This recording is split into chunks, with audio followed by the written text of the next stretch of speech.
Welcome to Moss Park TV. I'm Isaiah. Today, we bring you a story from 214 to 230 Sherbourne Street, a long-vacant property that has become a symbol of Toronto's housing crisis. Regent Park TV has been covering this ongoing fight, following community efforts to transform the site into much-needed social housing.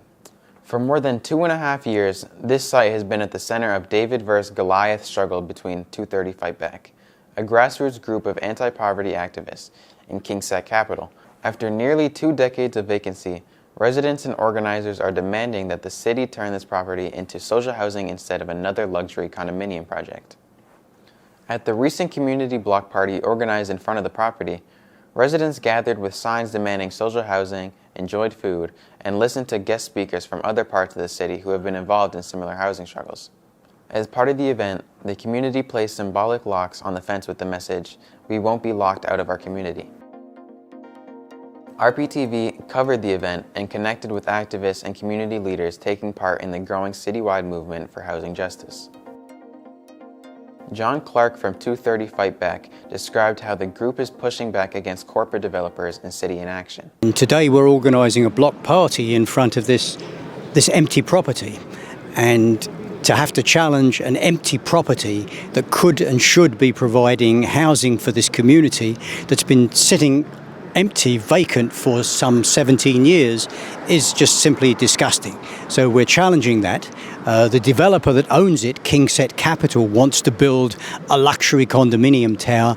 We're fighting to ensure that social housing that meets the needs of the community is built here. So today is just one more act of rallying the community, organising the community, and challenging the power of the developers in this city, but also challenging the really appalling levels of political complicity on the part of the politicians, particularly the municipal politicians at City Hall, who are simply tolerating this ongoing abuse. And we really feel that the time has come for the needs of communities to be put first and for housing to be built. There's been ongoing community support around this particular struggle, and we've also been able to make links with people across the city who are challenging developers and landlords in other situations. So what's happening here is part of a growing citywide movement. The reality is that the politicians at City Hall are divided into two groups: those who cheerfully and willingly assist the developers in their agenda of greed and social exclusion, and those who are too cowardly to stand up and do anything about it. They simply rubber stamp the zoning applications. They simply allow the developers to get away with this disgusting denial of people's basic housing needs. And so that's the thing that we're challenging, and that's the movement that we need, that's strong enough and powerful enough to actually defeat that agenda of greed. I don't think there's anything I can address to a developer like KingSett Capital. I don't think it's any good making a moral appeal to them. I think they're interested in their profits, they're interested in accumulating, they're interested in wealth, and they don't fundamentally care about the needs of communities. I think the priority for us is to ensure that the community is organised enough, strong enough, insistent enough, relentless enough that we can actually compel the housing needs of the communities to be met over the objections of the developers. Gayton Haro, a longtime anti-poverty activist, reminded us that 214 to 230 Sherbourne once housed over 100 tenants, saying its vacancy reflects a broader failure to protect low-income residents and urging the site to be converted into public housing. What's happening is in poor neighborhoods is people are getting locked out of their own neighborhoods because they can't afford to live there. So we're playing with that theme, and we're over here at 214, 230. This lot's been vacant for 17 years, and still no housing on there. It's owned by KingSett Capital. The city doesn't seem to be interested in the end of negotiating with them, and so we thought today we would come and put some locks on the fence, and with messages: 17 years vacant, housing now. There's one rest in peace, people who have died, and our idea is to have some presence on this fence, because when people walk by, they just see this fence but now they'll see that, there's something going on with this lot, that there should be housing here. There should have been housing, in 2008 when they shut them down. There used to be 120 people that used to live in these 4 rooming houses, about 30 or 40 in that one there. So it's our way of leaving a presence once we're not here, so that when people go by, they'll see these locks and they'll know, okay, this is about housing. And then here around this area, everyone knows what this is about. Everyone needs housing in this community, a lot of people. So that's what we're doing. And we had people from York Southwestern Tenant Union. They came all the way down, Parkdale, no eviction that spoke. Our message on not being pushed out is our message primarily to KingSett Capital and all the developers who've been buying up the properties here. And we've been fighting, 235 back, we've been fighting KingSett for almost 3 years now. And we're telling them we're not going to let you build a condo here. That's the message, that we want social housing here. We don't want to be pushed out. There are now 3 major projects are on hold because there's a condo crash. Nobody's buying condos. Build social housing. We know what we can build. The latest thing, though, the last thing that happened is where, if it was a few months ago, where KingSett, well, more than a few months ago, KingSett got the application approved. The problem is, since then, is that the condo market has crashed. They can't sell the condos. So right now, KingSett is a situation where they probably can't develop this for another 3 to 5 years.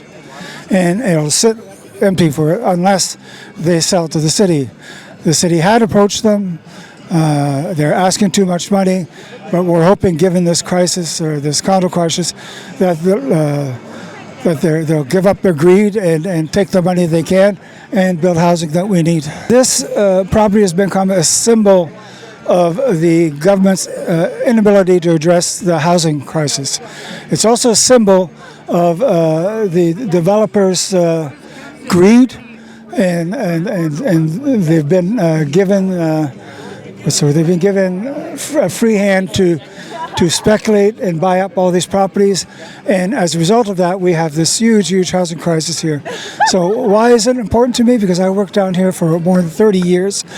You just have to look across the street, and there are hundreds and hundreds of people who need housing, and it's important for us not to lose this corner. Olivia Chow's refused to meet with us in the last 2.5 years. She never met with us.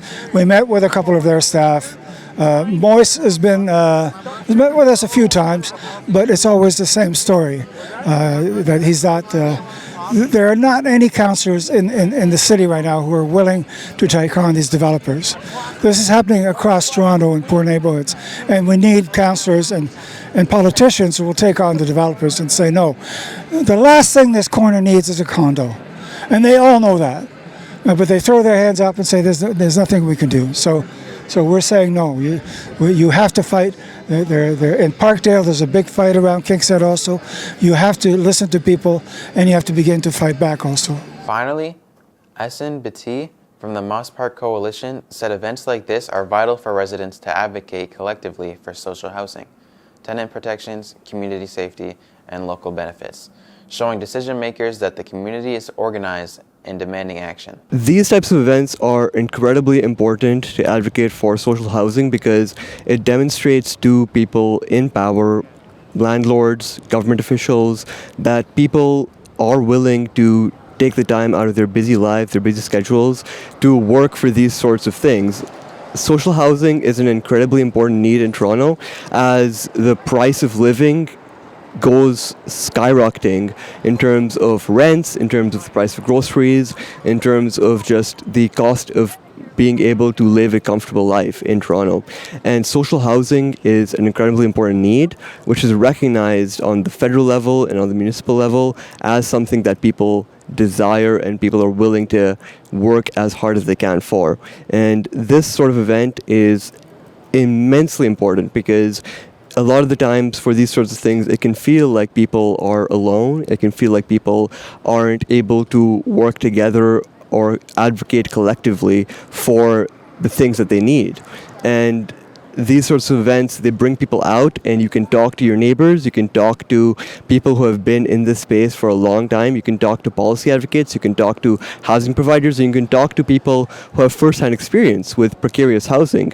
And you can take in all of that experience, and you can take it to government, and you can take it to developers, and you can tell them, people want rent-geared-income housing, people want new social housing developments, people want, all these things that otherwise they're just not aware of. They're just not familiar with, on the grassroots level, how these issues affect people at the day-to-day. So yeah, absolutely, I think it's very, very essential that we're all able to sort of come out and talk to each other, and we're able to figure out what strategies are the most effective to sort of work together and accomplish everything that we want to accomplish to make this city a better place for everybody to live, no matter what your background is, no matter what your income is, no matter where you come from, no matter what issues you're dealing with. You're welcome in the city, and you're able to live in a home that is able to provide you everything that you need. The situation at 230 Sherbourne highlights the growing urgency of housing in Toronto's downtown east. With the demand for affordable units reaching record levels, advocates say turning the site into a social housing could set an important precedent for how the city responds to the housing crisis in its most affected communities.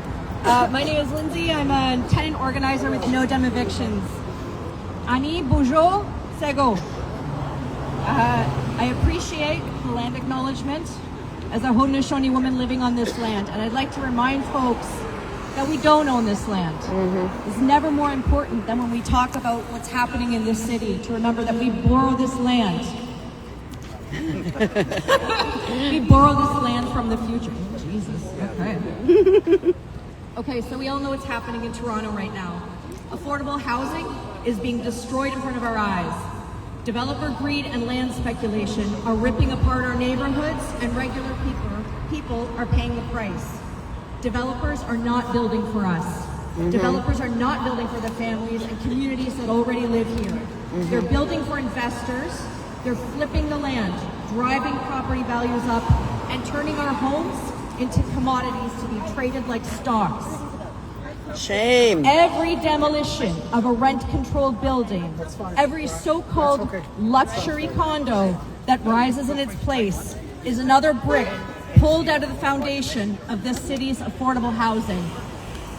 And while communities fight tooth and nail to defend their homes, too often we see City Hall bend to the pressure of the development industry.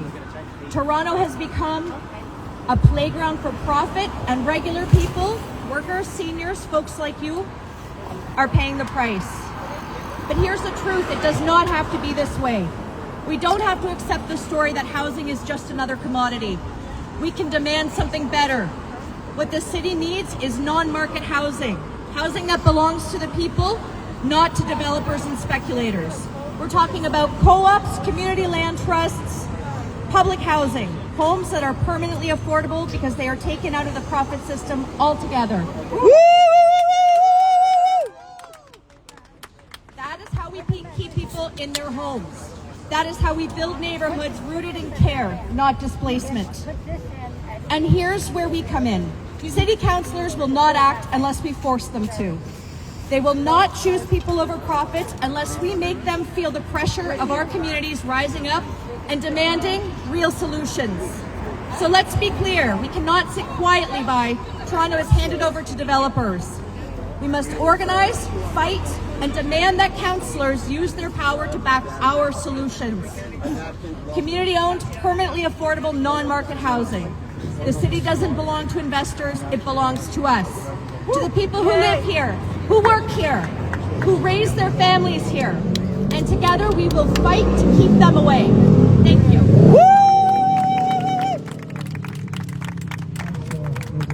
Our next speaker is Mark from Parkdale Housing Justice Network.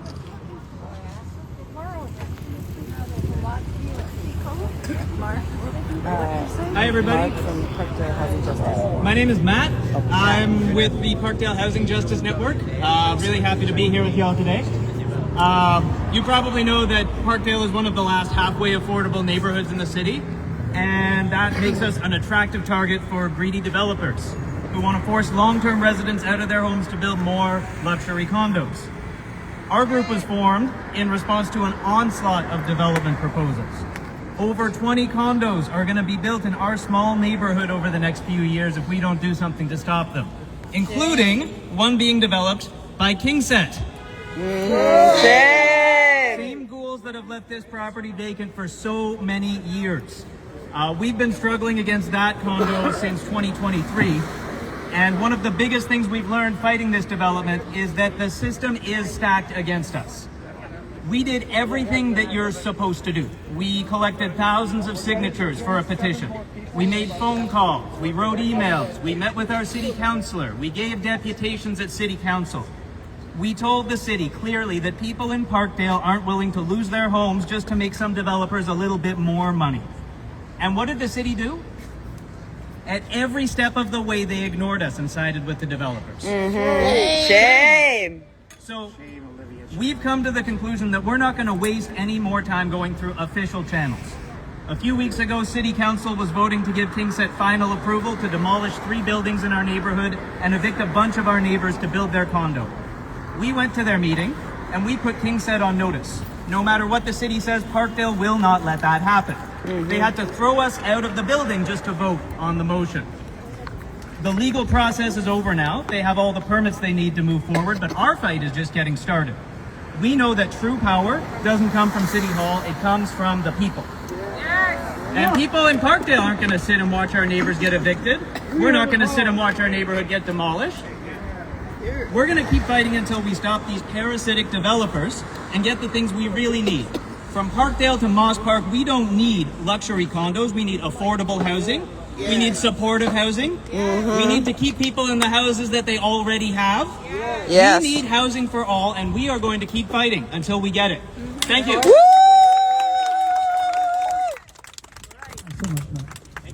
Our next speaker is Rio from the York Southwestern Tenant Union, all the way from the North End. Thanks so much, Rio. Thank you, brothers and sisters and non-binary folks. So I hope you can hear me now, but I'll try to project as well. I'm here from the York Southwestern Tenants Union. We have had to fight several developers and landowners.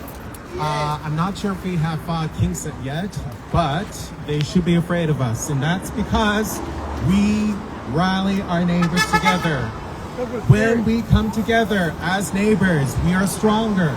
Yes. When the landlord wanted to evict the people of 80 Guestville, we rallied all the neighbors together and got the city councillor, a known conservative, to get the city to revoke the building permit because she was afraid of losing. We need to make not just the developers, but the politicians afraid, because even if they relent and say that they're going to build public housing here, we also need to guard against people in municipal land and millions of municipal dollars in funding. And guess what? They still built luxury condos so they can go F themselves. Woo! It's not enough to fight this on individual fronts. It's about time that maybe we get together as all groups in Toronto to fight these greedy developers, these greedy landlords, because enough is enough. And now, as we hear more populist messages, not just here, but in the States, across Toronto, I think it's about time, and I hope you can all join us together. Let's make a difference, everyone. Thanks. Before John comes and talks about 230 here, I just want to encourage people as we talk and after, we're going to be hanging more locks on the fence, and there's also nice little strings to give it lots of color. As you'll see, the locks have messages on them, names of some of the people who died on the streets. So we really encourage people to stay and help us do that. So, the 7 other pizzas should be coming in about 10 to 15 minutes roughly. Okay, so John, if you can wind it down, thanks. Thanks everybody. So I'm John Clark from 230 Fightback. Gonna fill in until the pizza arrives. And I mean, we've come to this place so many times, and we've raised the demand that this place should be social housing. And in that situation, I think we recognise that if we were living in a society that was just, that was fair, right now there'd be social housing right there, and people would be living in it at rents they could afford. That isn't the reality. For those who don't know the grisly details of the situation, this place has stood empty for 17 years now. Shame! As a crisis of housing and as a homelessness crisis has worsened and worsened and worsened with every passing year, this place has continued to sit empty. And a certain developer by the name of KingSett Capital, a particularly vile bunch of greedy parasites, they bought up this property with the intention of building a luxury condominium tower here, furthering the gentrification of the neighbourhood, driving people out, driving up rents, destroying services. But their condo boom has come to an end, so they're in trouble at the moment. They don't quite know what to do. They can't profitably build a condominium, and they don't build housing to meet people's needs, they build for profit. And if they're not making a profit, they don't build the condominium. So at the moment, it's unresolved. There's a standoff situation where the city bid for this property but was outbid by KingSett. So we are demanding that KingSett turn the property back over to the city so that it can be social housing. And what they want to do, of course, is get an enormous price so that they can be compensated for all their speculation and greed. But what the city should be doing in this situation is putting the pressure it needs to do on KingSett to force them to sell at a reasonable price. And the truth is that all the levels of government grease the wheels of the developers and the profit making at every turn. They provide all kinds of incentives and subsidies and zoning assistance and all the rest of it. And the city, if it wanted to, could make life unpleasant for KingSett and compel them to sell this, but they won't do that. Because the people at City Hall are a mix of people who are in the pockets of the developers and people who are such cowards that they're not prepared to stand up to the developers. So that means we're in this for a long haul. We're in this for a long fight. And we're going to have to continue to mobilise in this community to put the pressure on them to ensure that they recognise that we are not going away. Today our little gesture is to leave these locks. These locks are testimony to the anger of the community and to the greed of KingSett Capital, and we'll be taking the keys to the developer.